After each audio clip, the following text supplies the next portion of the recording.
Cinema വിശേഷങ്ങൾക്കും ഗോസിപ്പുകൾക്കും ദാസനും വിജയനും ഈ channel ഇപ്പോൾ തന്നെ സബ്സ്ക്രൈബ് ചെയ്യുക. നമുക്കറിയാം, ദി ഗ്രേറ്റ് ഫാദറിന്റെ കളക്ഷൻ ചിത്രത്തിന്റെ ടീം ഔദ്യോഗികമായി പുറത്തുവിട്ടതായിരുന്നു.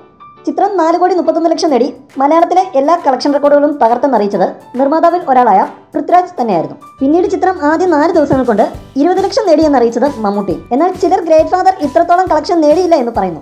ഓൺലൈനിൽ കൂടി തെറ്റായ വാർത്തകൾ പ്രചരിപ്പിക്കാൻ ശ്രമിക്കുന്നു. ചിത്രം 10 ദിവസങ്ങൾ കൊണ്ട് 22 കോടി നേടിയെന്നാണ് ഇത്തരക്കാർ പ്രചരിക്കുന്നത്. ഇങ്ങനെ തെറ്റായ വാർത്തകൾ പ്രചരിപ്പിക്കുന്നവരോട് പറയാൻ ഒന്നു മാത്രം: ഇത് ഗ്രേറ്റ് ഫാദർ ടീം ഔദ്യോഗികമായി പുറത്തുവിട്ട കണക്കാണ് ആദ്യത്തേത്, അല്ലാതെ കേവലം ആരാധകർ പുറത്തുവിട്ടതല്ല. അതിൽ പറയുന്ന തുകയ്ക്ക് അവർ നികുതി അടച്ചത്. 1 രൂപ കൂടുതലായി കാണിച്ചാൽ ആ തുകയുടെ നികുതി അവർ തന്നെ അടയ്ക്കണം. അപ്പോൾ തെറ്റായ കണക്കുകൾ പ്രചരിപ്പിക്കാൻ അവർ ശ്രമിക്കില്ല. ഇപ്പോൾ ഇത് പറയാൻ കാരണം അധികം പ്രചാരമില്ലാത്ത ഒരു തെലുങ്ക് ഓൺലൈൻ പോർട്ടലിൽ കഴിഞ്ഞ ദിവസം വന്ന വാർത്തയാണ്.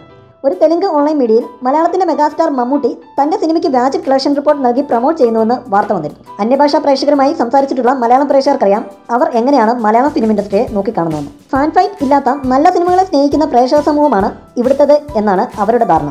മമ്മൂട്ടി, മോഹൻലാൽ എന്നീ 2 താരങ്ങളെക്കുറിച്ചും അവർക്ക് ബഹുമാനവുമുണ്ട്. അതുകൊണ്ട് ഇത്തരം കുൽസിത പ്രവർത്തികൾ കരിവാരിത്തേക്കുന്നത് നമ്മളുടെ ബിഗ് എംഎസിനെയും മലയാളം ഇൻഡസ്ട്രിയുമാണെന്ന് ഓർക്കുക.